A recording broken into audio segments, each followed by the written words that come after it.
Hello everyone, कैसे हैं सभी लोग। अगर आप यूपीएससी 2026 का एग्जाम देने वाले हैं तो आज का सबसे इंपॉर्टेंट टॉपिक है आपका डेटा इंटरप्रिटेशन यानी कि डीआई का टॉपिक।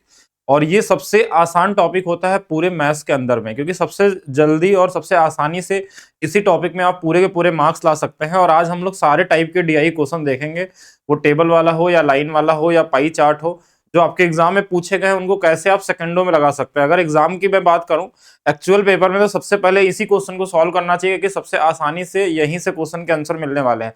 अगर आपको डीआई के सभी क्वेश्चन सॉल्व करने तो आपको बेसिक जानकारी होनी चाहिए परसेंटेज, एवरेज और रेशियो का। इसके अलावा डीआई में ज्यादातर यूज नहीं होते हैं, कभी कभी यूज होना चाहे तो प्रॉफिट लॉस भी यूज कर लेता है, कहीं कहीं बोट एंड स्ट्रीम, ट्रेन, ऐसे बैंकिंग एग्जाम में पूछे आते हैं। लेकिन मैक्सिमम क्वेश्चन अभी तक देखा जाए तो वन ईयर एग्जाम में अगर बैंकिंग छोड़ दे तो ये 3 चैप्टर से ही सारे काम हो जाते हैं। तो आज की क्लास स्टार्ट करने से पहले मैं बता दूं, जो मेरी बुक्स आती है मैथ्स का रहस्य का अपडेटेड वर्जन आ चुका है। एक ऐसा बुक जहां पे सारे मैथ्स के टॉपिक के आपके जितने भी शॉर्टकट होते हैं, नए अपडेटेड क्वेश्चन सारे के सारे ऐड कर दिए गए हैं। या फिर रेलवे का अगर 1400 क्वेश्चन का एक ऐसा पीवाईक्यू जहां पे आप सिर्फ उतना ही पढ़ के मैक्सिमम के मैक्सिमम स्कोर कर सकते हैं। इसके अलावा एसएससी का जो बुक है, ये सारे के सारे ऑफर पे, महाशिवरात्रि ऑफर में यानी कल और परसों पे लगभग आपको 35% ऑफ मिलने वाला है 14 और 15 फरवरी को, जिसका लिंक आपको कमेंट सेक्शन में और साथ में डिस्क्रिप्शन में, बाकी आप अमेजन पे डायरेक्ट भी ढूंढ सकते हैं इस नाम से तो मिल जाएगा। बाकी एक और इन्फॉर्मेशन उसके बाद हम लोग क्लास करते हैं। इसके अलावा maths by DP sir official app पे अगर आप कोई भी कोर्स लेना चाहें तो इस कोड को लगा के, सिवा 20 कोड को लगा के 14 और 15 फरवरी को 20% का ऑफ ले सकते हैं किसी भी कोर्स पे। इसके अलावा अगर जिस बैच की अभी हम क्लास कर रहे हैं यूपीएसआई ट्रिक वाला बैच, ये फ्लैट 21 रुपीज का प्राइस में अभी आपको मिल रहा है। इसके बाद ये लास्ट टॉपिक है आपका। इसके बाद एक टॉपिक और बचा हुआ आपका पाइप एंड सिस्टम और मिक्सर के कुछ क्वेश्चन बचे हुए हैं। उसके बाद इसकी प्राइस यानी इस बैच में एडमिशन हम लोग क्लोज कर देंगे। उसके अलावा फिर नए बैच में ही क्लासेस मिलेंगी आपको। तो स्टार्ट करते हैं हम लोग। आज का क्वेश्चन पहला जो आपका है टेबल ग्राफ का क्वेश्चन है, यूपी कांस्टेबल 2024 में पूछा हुआ क्वेश्चन है। अब देखिए कैसे क्वेश्चन को लगाना चाहिए आपको एग्जाम में, क्योंकि सबसे इजीएस्ट क्वेश्चन में आते हैं कि इसमें सब कुछ तो दे ही दिया रहता है, सिर्फ आपको डेटा को रीड करने आना चाहिए, जैसा दिया है वैसा आंसर कर लेंगे। अब जैसे इस पहले क्वेश्चन में क्या बोला है कि एक थोड़ा सा आपको निर्देश दिया रहता है, डायरेक्शन दिया जाता है कि बार ग्राफ के अध्ययन करें, उसके आधार प्रश्नों को उत्तर दें। कहीं कहीं कोई डेटा भी दिया रहता है। क्वेश्चन में पूछा क्या गया, 2003-2004 तक के मोबाइल उत्पादन में अनुमानित प्रतिशत गिरावट क्या थी। ठीक है, अब यहाँ पे देखिए, या तो ये प्रतिशत में हमारे पास क्या हो सकता है, चेंजेस भी पूछ सकता है, बढ़ा या घटा।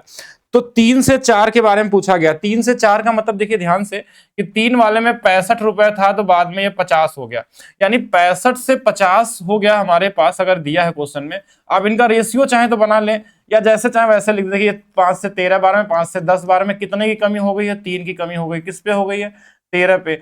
इनटू में 100 कर लीजिए, अप्रोक्स आंसर आपको निकालना होता है। देखिए 13 से 2 बार चला जाएगा, फिर हमारे पास बचा कितना, 4 बच गया है 0, तो 13 से 3 बार जाएगा। इसके बाद भाग भी नहीं देना आपको, सबसे आंसर देख लेना, क्योंकि अनुमानित बोला है, अप्रोक्स आंसर चाहिए तो एग्जैक्ट तो आएगा नहीं। आप इतना लिखने की भी जरूरत नहीं, एग्जाम में हमारे पास समय बहुत कम होता है, हम यहीं से घटा लेते हैं। ये कितने की कमी हुई है, 15 की। किस पे कमी हुई है, 65 पे। यही काट लेंगे 5 से 3 बार में, 5 से 13 बार में, इनटू में 100 कर लीजिए। अगर ये एग्जैक्ट कोई नंबर होता तो और थोड़ा इजी तरीके से कर सकते थे, नहीं तो आप देखिए 300 में अगर हमको सिर्फ 13 से भाग ही तो देना था। 13 दूना 26, 13 तिया 39, 23 वाला एक ही ऑप्शन था। इसके बाद ही पॉइंट में आएगा, लेकिन हाँ आपको जब क्वेश्चन में अप्रॉक्स बोला तो आप भी अप्रॉक्स ही लगाइए यहाँ पे। फिर हम बात करते हैं दूसरा क्वेश्चन। ये क्वेश्चन क्या था, परसेंटेज बेस्ड डीआई था आपका। दूसरे क्वेश्चन में क्या बोला, 2005 और 2006 का औसत उत्पादन निम्नलिखित में से किस वर्षों के जोड़े के औसत उत्पादन के बिल्कुल बराबर था। यानी ये औसत पे बेस्ड क्वेश्चन, हमने क्या बोला, परसेंटेज, रेशियो, एवरेज, इसी में सबसे ज्यादा क्वेश्चन आपको मिलते हैं। अब देखिए 5 और 6 का औसत कितना है, देखिए एक बार देखेंगे 5 और 6 कहां पे, यहाँ पे। इन दोनों को जोड़ा था हमने, देखा कि 125 हमारे पास है। अब देखना है कि इन चारों में से किसमें 125 आने वाला है योग, बस इतना ही क्वेश्चन है। अब ये कोई क्वेश्चन तो होता नहीं, इसमें तो लगाना भी नहीं पड़ता है, बस आपको चेक करना है। जैसे 6 और 7 देखेंगे तो हमारे पास दिखा कि 6 और 7 देखे, अगर इनको जोड़ा जाए, इन दोनों को जोड़ा जाए तो क्या 125 आ रहा, तो नहीं आ रहा है। अच्छा ये वाला गलत हो गया। 4 और 6 देखा जाए, 4 6 यानी इसका और इसका देखें तो 40, और ये वाला इन दोनों को अगर हम जोड़ेंगे तो 50 50 यानी 100, हमारे पास 5 आ रहा है, ये भी नहीं होने वाला है। हमने 4 और 5 का देख लेते हैं, 4 5 का हमारे पास है, ये दोनों है, 7 5 120, मतलब कि हमारे पास ये भी नहीं होने वाला। अगर ये नहीं तो ये वाला सही होगा। 7 2 और 7 का, 2 7 देख लेते हैं, इसमें 45 है और 7 वाले में कितना है, 80 है। अगर इनको जोड़ देंगे हम तो ये 125 हमारे पास मिल जाएगा, यानी कि डी वाला सही है। मतलब जिनका योग बराबर हो वही पूछा गया था। अच्छा, औसत निकालना भी होता 2 से भाग दे देते, लेकिन निकालने की जरूरत क्या, दोनों में 2 से भाग देना तो वापस क्यों भाग देंगे। चलिए नेक्स्ट क्वेश्चन में देखिए क्या दिया, 2001 की तुलना में 2008 में मोबाइल में उत्पादन में अनुमानित प्रतिशत वृद्धि क्या होगी। ये भी परसेंटेज क्वेश्चन है कि 2001 में 30 रुपया था और 2008 में 85 था, कितना बढ़ गया, यही तो निकालना है आपको यहां से यहां तक। तो कितना बढ़ गया थोड़ा देखिए, तो 50 और 55 बढ़ गया है। 55 बढ़ा है, इस 30 पे आप काट लीजिए थोड़ा इसको चाहे तो, ये कितना आ जाएगा, या ऐसे ही लिख लीजिए। देखिए अगर और इजी करना है तो ज्यादा इसमें दिमाग लगाने की जरूरत नहीं, 100 से गुणा कर लीजिए। एक जीरो से एक जीरो कट गया, 550 में 3 से भाग देना, 3 से एक बार चला जाएगा 15, 3 हमारे पास एक बार जाएगा, 2 बचेगा, 3 8 24 हो जाएगा लगभग। 183 वाला एक ही आंसर है, तो फिर आगे जाने की जरूरत नहीं है। ठीक है, ये कॉमन क्वेश्चन में आ गया, बेसिक परसेंटेज निकालना था इसमें। अब इस क्वेश्चन में देखते हैं किस चीज पे डिपेंड करता है क्वेश्चन में, दिए गए वर्षों में कितने वर्षों में मोबाइल का उत्पादन दिए गए वर्षों के औसत उत्पादन से अधिक था। अब ये क्वेश्चन में कहना चाह रहा है, क्वेश्चन के लैंग्वेज का समझना, बोला कि इस पूरे का औसत निकाल लीजिए, जितने भी हमारे पास ये औसत उत्पादन है, फिर चेक करिए जो औसत आया उससे अधिक किसका किसका डेटा आया हुआ है, कितने वर्षों में ज्यादा मिला है। तो औसत निकालने के लिए हमको सबको जोड़ना पड़ेगा, या फिर आप देखिए इसमें भी आप क्या लगा सकते हैं, जेसन रूल लगा सकते हैं, भैया 30 है तो 30 से तो ज्यादा ही आने वाला है। अब 30 से ज्यादा ये कितना है, मतलब अगर औसत निकालना तो बोलेंगे ये वाला 15 ज्यादा है, ऐसे भी कर सकते हैं। लेकिन हम कह रहे हैं इतना जेसम लगाने की जरूरत नहीं, आप नॉर्मली जोड़ सकते हैं, वो छोटे छोटे नंबर है, इनको जोड़िए, देखिए 3 और 4 7, 7 6 13, 13 5 18, 18 7 25, 30 8 38, 8 46, ठीक है। 38 8 हमारे पास कितना हो गया, 46, यानी 460 ही हो गया। इधर जोड़िए 0 5 5 10 0 0 0 15 और 20 20 इसमें और जोड़ देना है, 480 हो गया। कितने लोग हैं, 1 2 3 4 5 6 7 8, 8 से भाग दे दिया, यानी कि औसत हमारे पास कितना आ गया, 60 आ गया। ये औसत किसका है, पूरे का औसत आ गया 60।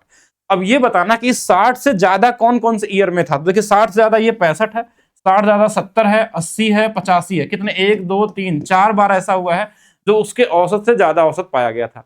तो औसत में थोड़ा घुमा के भी दे सकता है, कहीं कहीं क्वेश्चन में हो सकता है इनका अनुपात ही पूछ ले सिर्फ आपसे।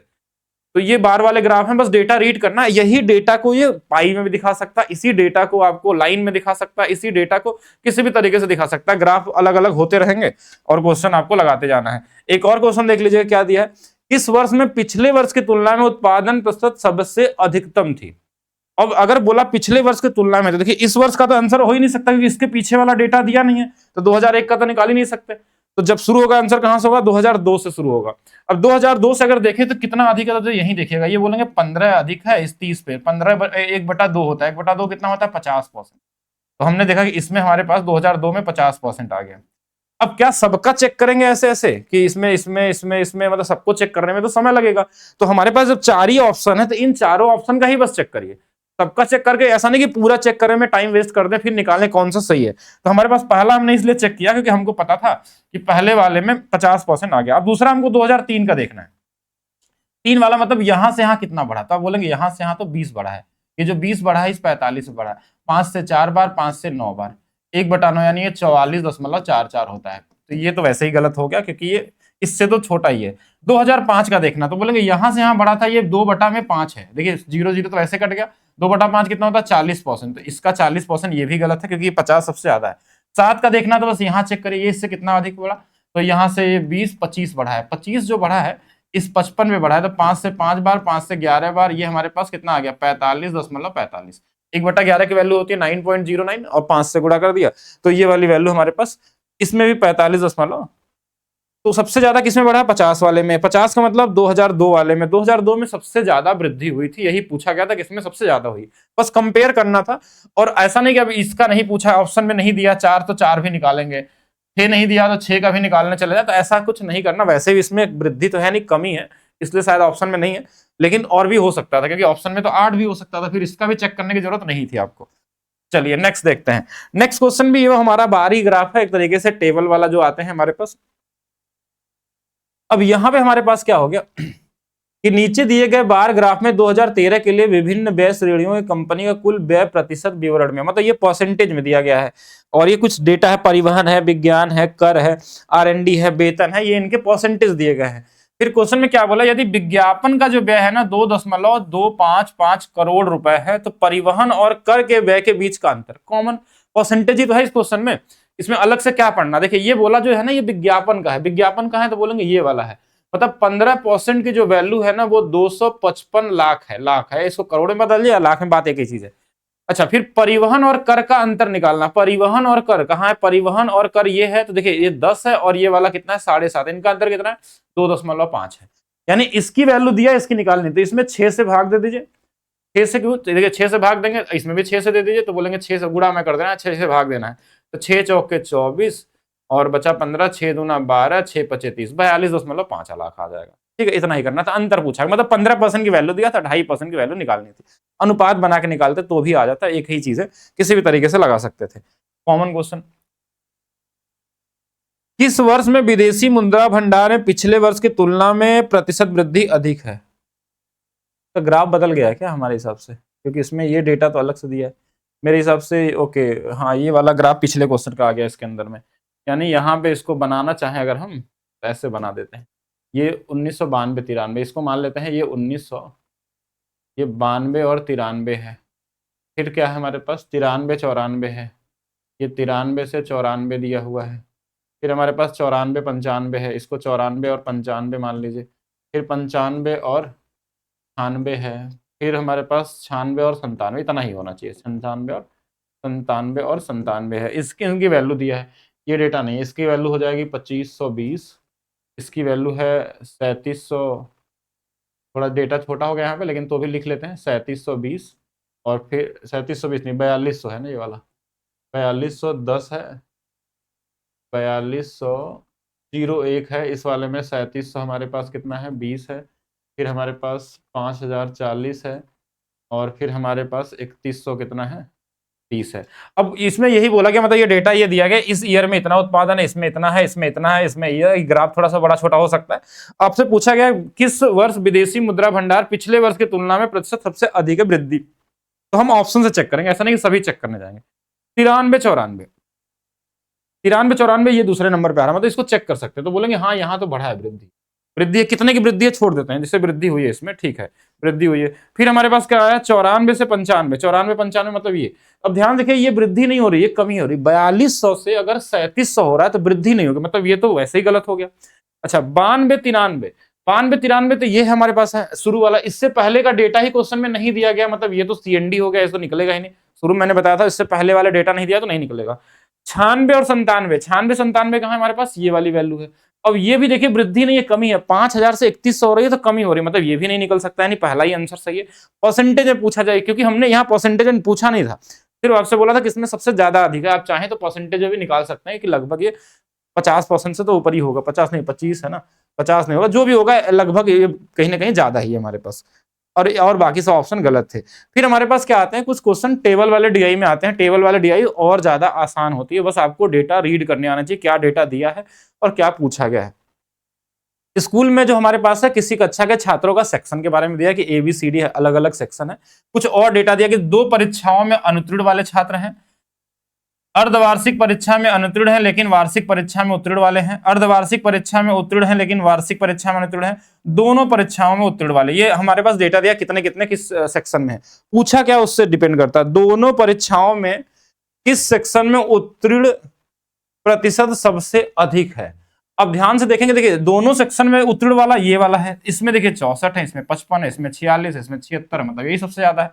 तो सेक्शन D आपका आंसर हो जाएगा। मतलब इसमें तो कुछ भी नहीं करना था, सिर्फ टेबल को रीड करना था कि किसके बारे में पूछा गया। अगर मुझसे इसमें बोलता है अनुत्तीर्ण वाले में, तो हम बोलते हैं ये वाला सबसे ज्यादा है, सेक्शन A में अनुत्तीर्ण है सबसे ज्यादा। बाकी कुछ भी पूछ लेता, उसके हिसाब से हम लोग करते हैं। नेक्स्ट क्वेश्चन देखिए, ये भी टेबल वाला क्वेश्चन है, कहीं कहीं आपको जोड़ना घटाना भी पड़ सकता है। इस क्वेश्चन में क्या दिया गया है कि सभी 7 वर्षों में किस बैटरी की कुल बिक्री सबसे कम रही है। अब इसमें हमारे पास देखिए, वैसे तो यहाँ पे 1 2 3 4 5 6 है ना, नहीं 5 है, लेकिन हमारे पास ऑप्शन तो 4 ही आएगा ना, तो एक को तो छोड़ ही देना। कौन सा ऑप्शन में नहीं है? 4AH है ऑप्शन में, इसको काउंट करना है। 35AH, 7AH ये भी काउंट करना है, 55AH ये भी काउंट करना है, और 35AH ये भी करना। मतलब इससे हमको मतलब नहीं है, इस वाले डेटा से कोई फर्क नहीं पड़ता, टाइम वेस्ट नहीं करना कि इसको भी जोड़े। तो हमको इन चारों ऑप्शन में देखना है किस में सबसे कम ज्यादा बिक्री हुई है। अब इसको कॉमन तरीके से जोड़ के भी निकाल सकते हैं कि ये कौन कौन सा अगर एक कॉमन सेंस भी लगाएं तो 100 वाला यहाँ है, यहाँ है, यहाँ है, यहाँ है, 4 बार है, कितने बार है? 5 बार है, ये तो हो गया। इसमें 100 वाला 1 बार 2 बार 3 बार है, 300 तक ही जाएगा। इस वाले में 100 देखा जाए तो 1 2 3 बार इसमें भी है। इस वाले में देखा जाए तो 100 वाला 1 2 3 है। अच्छा 3 वाले हैं तो इसको वैसे ही हटा देते हैं, ठीक है, इससे कोई मतलब है नहीं क्योंकि इसमें ज्यादा वैसे ही है, 100 5 12 तो सबसे ज्यादा आएगा।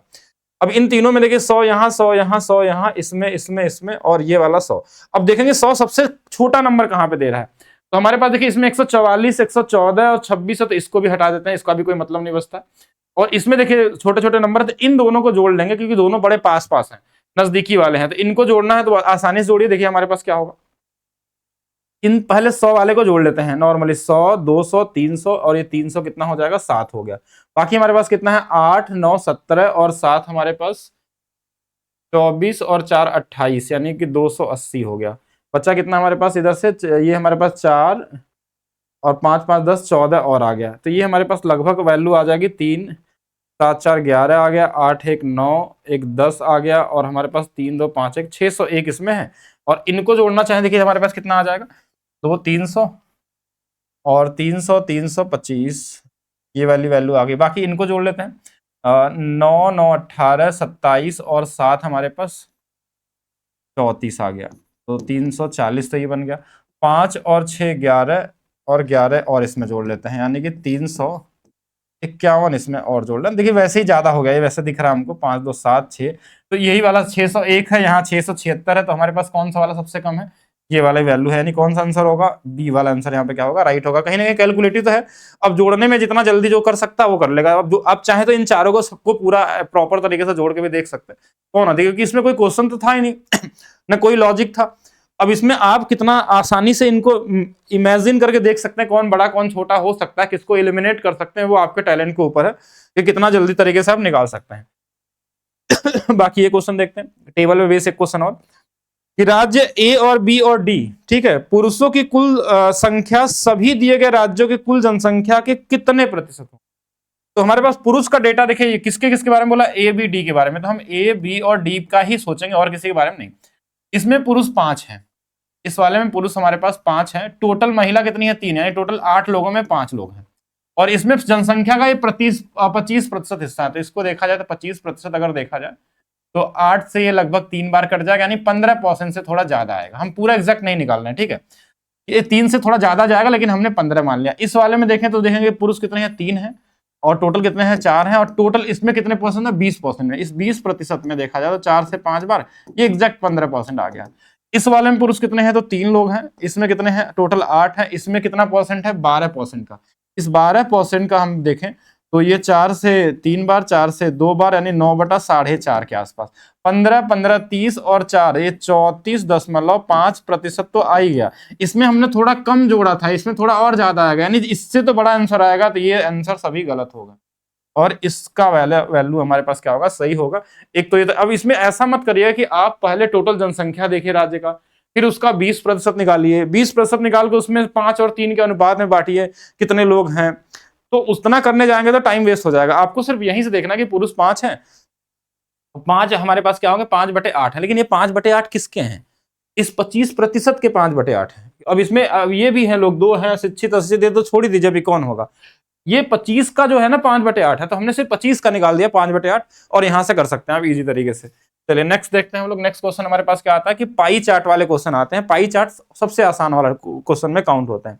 इसमें डेटा थोड़ा और इजी तरीके से समझ में आ जाता है। अगर ये क्वेश्चन दिख रहा है तो ठीक है, तो एक बार देखें क्वेश्चन में क्या बोला गया है कि एक आउटसोर्स एजेंसी द्वारा टोल संग्रह के माध्यम से इतने रुपए करोड़ का 7 परियोजना का समर्थन करने के लिए अधिकतम 20% कमीशन का प्रावधान करते हुए आउटसोर्स एजेंसी को कुल कितनी राशि एकत्र करने की अनुमति की जाए। मतलब किसी ने अपने काम को दिया है कि इस टोल पे जाइए आप पैसे वसूल करिए, लेकिन हमको कितना चाहिए 4910 रुपए। ये क्वेश्चन में दिया भी है टोल का, ये वाला 4910 रुपए हमको चाहिए, लेकिन इसमें आपका अगर वसूली करें तो आपको 20% कमीशन मिलेगा, यानी कि इतना आपको कंपनी वाले को देना जिससे आप मतलब टोल ले रहे हैं, और प्लस 20% आपका कमीशन, यानी इसका 20% और बढ़ा दीजिए, 6/5 कर लीजिए, या 120/100 कर लीजिए, और यही आंसर हो जाएगा। 5 से काट लीजिए, 5 9 45, 5 8 40, 5 दूना 10, गुणे में 6, 6 दूना 12, 6 48, 49, 54, 5852 करोड़ हो जाएगा। मतलब इतना रुपए आपको ले लेना है, 20% इनका कमीशन होगा, उससे ज्यादा वसूल कर सकते हैं। चलिए नेक्स्ट क्वेश्चन देखते हैं। कभी कभी ये डबल डीआई भी पूछा जाता है। डबल डीआई में कंपेयर वाले क्वेश्चन सबसे अच्छे होते हैं, लेकिन आपके एग्जाम में कंपेयर वाले क्वेश्चन बहुत चांस नहीं है कि वो दें आपको। अब जैसे इस क्वेश्चन में क्या दिया है कि ये जो है ये 8550 लोग हैं नामांकित अभ्यर्थी, यानी कि जिन्होंने नामांकित किया था। अच्छा, और उसमें से जो उत्तीर्ण करने वाले अभ्यर्थी हैं इतने हैं, यानी पास करने वाले इतने हैं कि इतने लोगों ने परीक्षा में मतलब एक तरीके से अपना फॉर्म भरा था और ये उतने लोग हैं जो पास हुए हैं। अब इस डेटा में कुछ कंपेयर करना है, संस्थान एस और पी में उत्तीर्ण हुए कुल विद्यार्थी, उत्तीर्ण वाले इधर है, उत्तीर्ण वाले तो ये किसमें है, एस और पी। तो एस पी देखिए कहां पे हमारे पास है, देखिए यहाँ पे एस है और यहाँ पे पी है। 16 16 32 और 2 कितना हो जाएगा 34%, 34% ऑफ 5700, ये आ गया हमारे पास उत्तीर्ण वाले। फिर बोला कि संस्थान टी और आर में नामांकित, टी और आर यहाँ पे देखिए, टी ये है और आर कहाँ गया, यहाँ पे है। तो ये 10 और 8 18%, 18% जो होंगे 18% किसके, इस 8550 के। अब इनका क्या बोला गया है, अभ्यर्थियों की कुल संख्या के बीच का अंतर, मतलब इन दोनों को घटा लेना है, इतना ही करना है आपको, इन दोनों को घटा लेना। क्या इसमें कोई जुगाड़ लग पाएगा, तो लग सकता है। क्या लग सकता है, डिजिटल सम। डिजिटल सम क्या होता है, देखिए इसको कैलकुलेशन करने में समय वेस्ट नहीं करना है, मतलब हम इसका ये वाला डेटा में इसको घटा लेना है या इसको इसमें घटा लेना, जो बड़ा छोटा आ जाए हमारे पास। देखिए 4 3 7 आ जाएगा, 7 5 12 आ जाएगा, 12 का मतलब हमारे पास 3 आ जाएगा, 7 गुणे 3 21, 21 मतलब 3, ये वाला डेटा आ गया।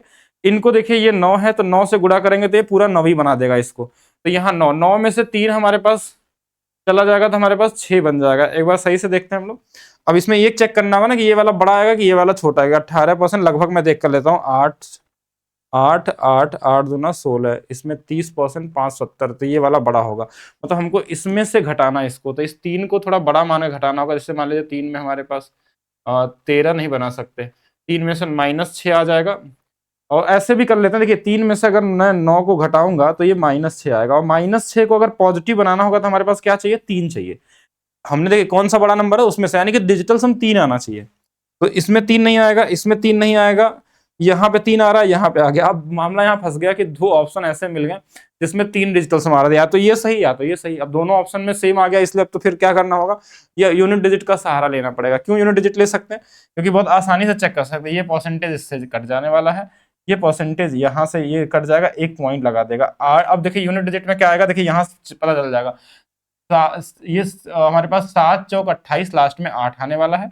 यहाँ पे अगर देखेंगे हम कैलकुलेशन में 8 5 40, एक तो 0 आ जाएगा। फिर 8 5 अगर हम करें यहाँ पे 40 और 1, तो माने कि हमारा लास्ट में 0 नहीं आ सकता, मतलब ये वाला गलत हो गया, ये वाला सही आंसर है। अगर यूनिट डिजिट पहले लगाए होते तो ज्यादा सही आने का चांस था, क्योंकि 0 वाला तो किसी में आता ही नहीं, तो एक ही ऑप्शन ही बचता हमारे पास, यही वाला आंसर हो जाता। बाकी आप पूरा कैलकुलेशन भी कर सकते हैं, यानी बेसिक परसेंटेज पे बेस्ड आई है और कुछ करना नहीं है इसके अंदर में। चलिए और भी देखते हैं क्वेश्चन में। जैसे इस वाले क्वेश्चन में क्या बोला गया कि दिया गया पाई चार्ट एक परिवार के घरेलू व्यय का प्रतिशत विभाजन दर्शाता है। यदि दिया गया परिवार का कुल मासिक आय दिया है 32,500, भोजन और मनोरंजन पे संयुक्त रूप से खर्च की गई कुल मासिक आय क्या होगा। भोजन और मनोरंजन ये दोनों को जोड़ना है। भोजन यहाँ 27 है, मनोरंजन कहाँ गया, इसमें 9 है। 27 और 9 जोड़ देंगे तो 36% हमको निकालना है किसका, इस 32,500 का। अब इसमें तो देखिए हमारे पास ये 36 का गुणा होगा, यानी 9 से कटने वाला नंबर आएगा। तो 7 2 9, ये 9 से कट जाएगा, ये 9 से नहीं कटेगा, ये नहीं कटेगा, ये भी नहीं कटेगा, मतलब ये वाला आंसर हो जाएगा। बाकी हम निकाल भी सकते हैं 36 को 9/25 लिख के 9/25 गुणे में करके सॉल्व कर सकते हैं। नॉर्मली इसको गुणा भी कर सकते हैं, तो भी वही चीज आ जाएगा कि कौन सा मिलने वाला है। बाकी डिविजिबिलिटी रूल का भी यूज करिए थोड़ा सा, ठीक है। ग्राफ का अध्ययन कीजिए, कॉपी के क्षेत्र का कोण बताना। कॉपी का क्षेत्र कितना है, 20%। देखिए हमेशा जो ये एंगल होता है ना सर्कल का, ये 360 डिग्री होता है। अब ये 20% है तो 360 का 20% निकाल लीजिए, इतना ही तो करना है। 20% को मतलब 1/5 निकाल लेना 360 का, 72, यही करना है हमको। ये पूरा 360 डिग्री है, परसेंटेज में क्या होता है 100% होता है, तो जितना परसेंट को निकालना उतना परसेंट निकाल लीजिए। अगर 20% को अगर बदलना पड़ता, अगर बोलता कि इसको बदले डिग्री में, तो वही तो किया मैंने। अगर डिग्री दिया रहता और परसेंटेज बदलना था तो वही हम कर लेते हैं कि उसकी वैल्यू 100% के बराबर होती है, तो उसको आप डिग्री से भी कंपेयर कर सकते हैं। जैसे यही बोलता है ना कि 72 डिग्री है, अगर इसको परसेंटेज में बदलना है तो कैसे करेंगे, तो हम देखेंगे ये 360 के हिसाब से, क्योंकि 360 की वैल्यू 100% होती है। अगर ये इसका क्या है 5 गुना पे है, तो ये वाला भी 5 गुना पे रहा होगा, यानी ये कितना रहा होगा 20% रहा होगा। ऐसा भी चेक कर सकते हैं, लेकिन जरूरत पड़ने पे। नेक्स्ट एक डेटा दिया है आपके पास कि बैच में बेचे गए लैपटॉप की कुल संख्या दिया हुआ 70,000, जो ABC अलग अलग डेटा हमारे पास क्वेश्चन में है। अच्छा फिर से हमारे पास क्वेश्चन में पूछा क्या गया, क्वेश्चन में वो देखिएगा, यूपीएससी 2021 में पूछा गया क्वेश्चन है कि ब्रांड डी और बी में बेचे गए लैपटॉप की संख्या के बीच का अंतर ज्ञात कीजिए। अब बी और डी हमारे पास ये है, देखिए ये वाला और ये वाला, इनके बीच का जो अंतर है वो कितना है 13%, बस 13% निकाल देना है। और किसका? इस 70,000 का। 2 जीरो से ये कट गया, 13 सत्ते 91, ये तो वैसे ही गुणनफल से भी निकाल देते तो भी आया था, ये इजी क्वेश्चन था, ठीक है। यूपीएसआई वाले में ज्यादा इजी आया था, बाकी 24 वाले में ठीक क्वेश्चन थे। ए और सी दोनों द्वारा कुल मिलाकर बेचे गए लैपटॉप की कुल संख्या, ए और सी कहाँ है? ये वाला और ये वाला, 23, 10, 33, 34% निकालना है। 34% किसका निकालना है? 70,000 का। 70,000 कहाँ से आ रहा है? तो इस क्वेश्चन में शुरू में डेटा में दिया था कि टोटल कितने हैं? 70,000, ये वही 70,000 का यूज कर रहे हैं टोटल का।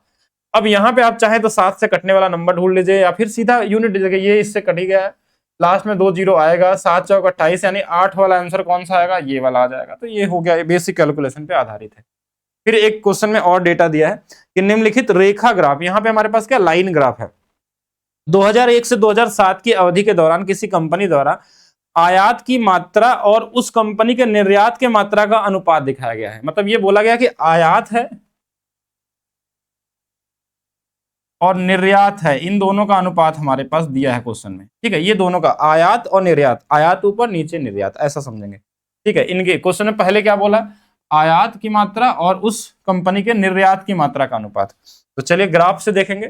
जैसे ये क्वेश्चन में क्या दिया गया हमारे पास, किस वर्ष में कंपनी के निर्यात के अनुपात आयात से न्यूनतम था? आयात न्यूनतम नहीं, फिर से पढ़ लेते हैं।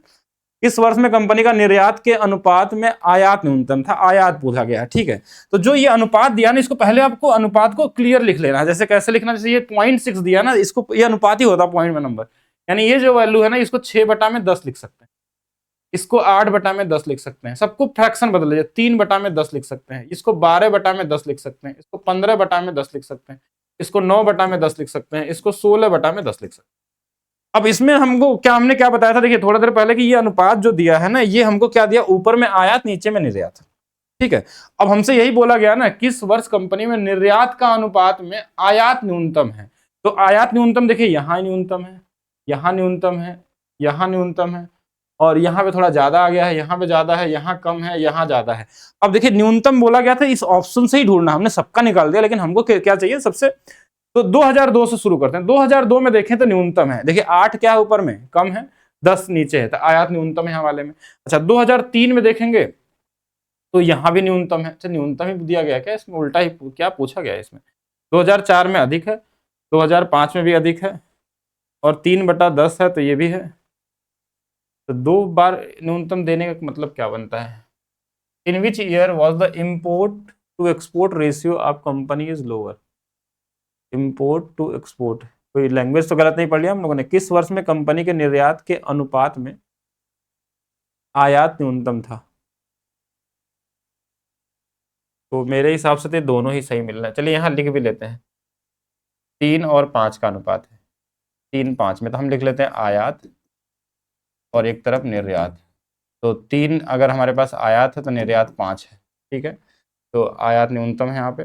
अच्छा सबसे न्यूनतम बोला गया है क्या? अगर वो देखना है फिर तो हमारे पास 2003 वाला सही होगा।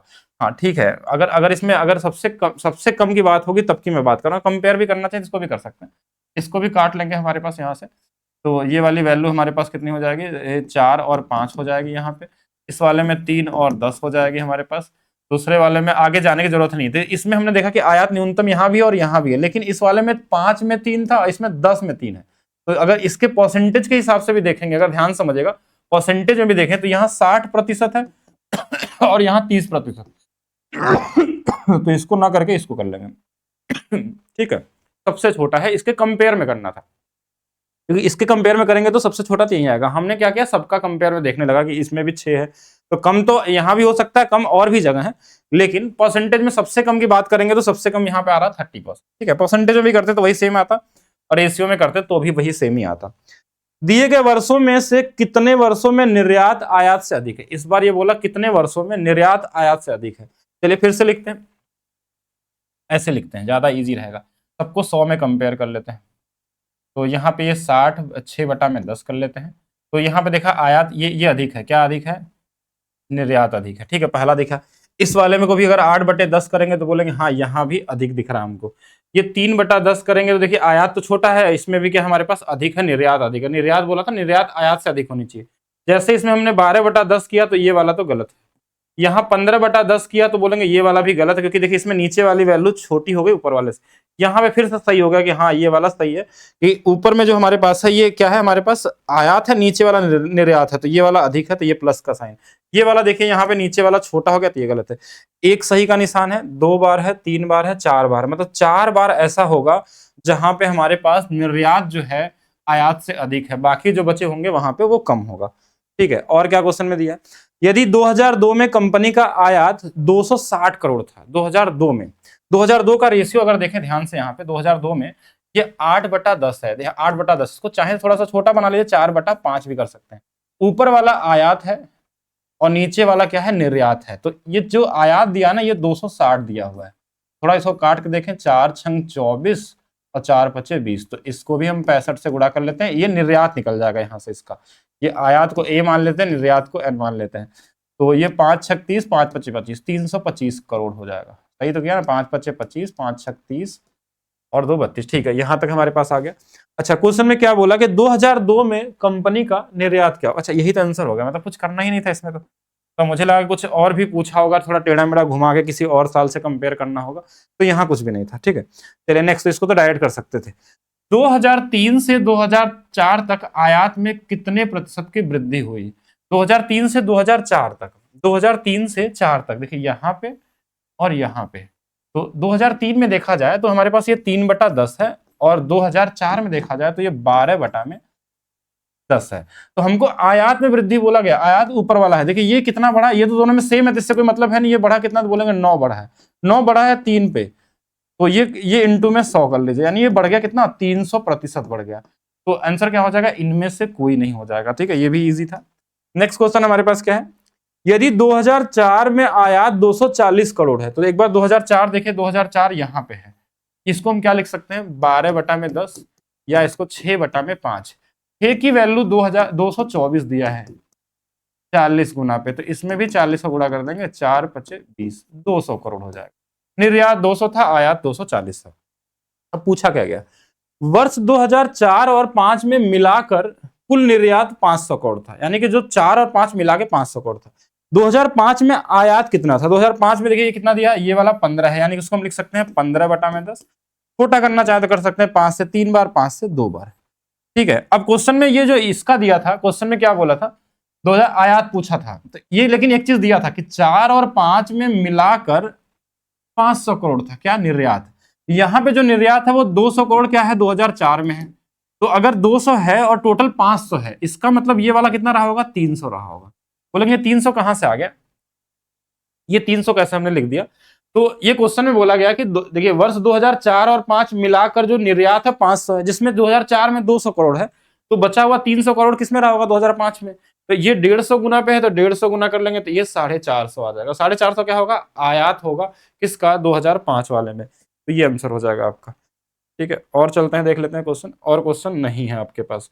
तो ये लगभग हमने जितने भी टाइप के क्वेश्चन थे आपके आते हैं आपके एग्जाम में, आपने देखा कि सारा इजी क्वेश्चन है, एक दो जगह थोड़ा मोड़ा कैलकुलेशन है, थोड़ा मोड़ा है, जो आपने पूरा मैथ्स पढ़ा उसके हिसाब से इसका कोई लेवल नहीं है। सिर्फ ग्राफ को आपको पढ़ने आना चाहिए, क्वेश्चन लगाने आना चाहिए, मतलब क्वेश्चन को देखिए और लगा लीजिए। और इसमें ऐसा नहीं कि डीआई इतना आसान होता है, डीआई की अगर लेवल की बात करेंगे, जैसे मिसिंग डीआई आती है और बहुत तरीके की डीआई बनती हैं, अलग अलग ग्राफ के डीआई बनते हैं, लेकिन हर एक ग्राफ का एक ही मोटो होता है कि आप उस ग्राफ के डेटा को पढ़िए और करिए। इसमें मुश्किल क्वेश्चन बनते हैं, लेकिन आपके एग्जाम में वैसे क्वेश्चन नहीं बनेंगे जिसके लिए आपको एक्स्ट्रा सोचने की जरूरत है। जो आपके प्रीवियस ईयर है सिर्फ उन्हीं को लगा डालिए आप। और अगर डीआई में कोई चेंजेस कर सकता है तो कोई चैप्टर भी डाल सकता है डीआई के अंदर में, मतलब ये जो ग्राफ है ना इसके अंदर में हो सकता है कहीं प्रॉफिट लॉस लिख दे, कहीं पे आपको बोट एंड स्ट्रीम दे देगा कि धारा की दिशा वाली चाल है, कहीं एक लाइन में बता दे कि धारा के विपरीत वाली है, एक जगह धारा की चाल दे दे, फिर आपको पूछ ले कि बताइए अगर नाव ऐसा चल रही इतना किलोमीटर तो क्या स्पीड है, कुछ भी आ सकता है। मतलब ग्राफ के अंदर में कोई भी चैप्टर डाला जा सकता है, लेकिन आपके एग्जाम में मैक्सिमम जो क्वेश्चन डाले जाते हैं वो हमेशा आपको परसेंटेज रेशियो औसत से ही सबसे ज्यादा पूछे जाते हैं। बाकी बनाने के ऊपर ट्रेन से भी डीआई बन सकती है, औसत से भी डीआई तो बनती ही बनती है।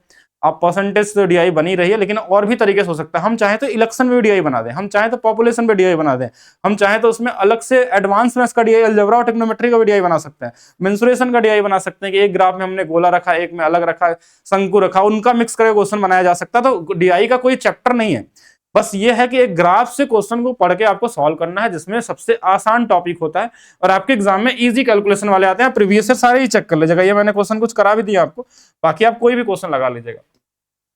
बाकी अगर आपको कोई भी बैचेस चाहिए एप्लीकेशन पे maths by DP sir official app पे, तो 14 और 15 फरवरी तक आपको 20% का ऑफ मिलने वाला है। इस कूपन कोड को लगाने पे 20% का ऑफ मिलने वाला है, ठीक है। बाकी यूपीएससी ट्रिक बैच का एडमिशन अब क्लोज होने वाला है। इसमें एक टॉपिक और बचा हुआ है, यानी कि कल हम लोग इसको मतलब ये 2 दिन ही बचे हुए इस बैच को कंप्लीट करने के लिए हमारे पास। डीआई हो गया आपका, बेसिक सिंप्लीफिकेशन है, कुछ क्वेश्चन होंगे अगर प्रीवियस में, जैसे बार और वाले हैं या फिर कुछ डेसिमल उसिमल वाले, तो कल और परसों 2 दिन के अंदर में इस बैच को आपका मैक्सिमम 15 तक, मैंने बोला था कि 15 फरवरी तक हो जाएगा, जो कि 1 महीना पहले की बात हुई थी। मेरी कोशिश थी कि जनवरी में ही कर ले, लेकिन हो नहीं पाया पॉसिबल। तो इस बैच को कंप्लीट कर लेंगे हम लोग 2 दिनों में। जो भी टॉपिक बचे होंगे मिश्रण वाले, पाइप एंड सिस्टम वाले, बहुत छोटे छोटे टॉपिक, यानी सब में 20-25 क्वेश्चन आए पूछे गए, तो उनको कंप्लीट करना मतलब 1-1.5 घंटे का काम है बस, तो कंप्लीट कर लिया जाएगा। बाकी हाँ, किसी को अगर मैथ्स की रहस्य की बुक चाहिए तो इसके लिए हम लिंक डाल देंगे नीचे, वहां से आप 2 दिन तक इस पे 35% का ऑफ मिल रहा है। अमेजन पे भी आप डायरेक्ट भी ले सकते हैं, लिंक दे देंगे, वहां से ले सकते हैं। वो रेलवे का बुक हो या एसएससी वाला हो, या ये सभी एग्जाम के लिए कंप्लीट बुक होती है लगभग। अगर आप इसमें प्रैक्टिस भी है, इसके अंदर में ट्रिक्स भी है, मतलब हर एक चीज कंप्लीट हो सकता है। अगर आप कोई मैथ शुरू कर रहा है पढ़ना, तो ये बुक से आप लगभग हर एक तरीके क्वेश्चन सॉल्व कर सकते हैं। तो मिलते हैं नेक्स्ट क्लास में, अभी के लिए इतना ही। बाकी जो लोग यूट्यूब पे देख रहे हैं, वीडियो को लाइक करेंगे, शेयर करेंगे और कमेंट करके बताएंगे कि अगला क्या टॉपिक लाना, क्योंकि अब हम लोग शुरू करेंगे यूपीएसआई का। जैसे ही 15 को कंप्लीट हो जाएगा तो फिर प्रैक्टिस क्लासेस शुरू करेंगे हम लोग, जो फ्री क्लासेस होगी सभी के लिए, उसके लिए कोई बैचेस नहीं आएंगे, सभी के लिए फ्री होंगे, यूट्यूब पे होंगी, और एप्लीकेशन पे भी उसका पीडीएफ और बैच के अंदर दिया जाएगा वो क्लास की, जिससे एप्लीकेशन के अंदर जो लोग होंगे बैच के अंदर, उनको पीडीएफ भी आसानी से मिल जाए। तो मिलते हैं नेक्स्ट वीडियो में, अभी के लिए रखते हैं सिर्फ इतना ही।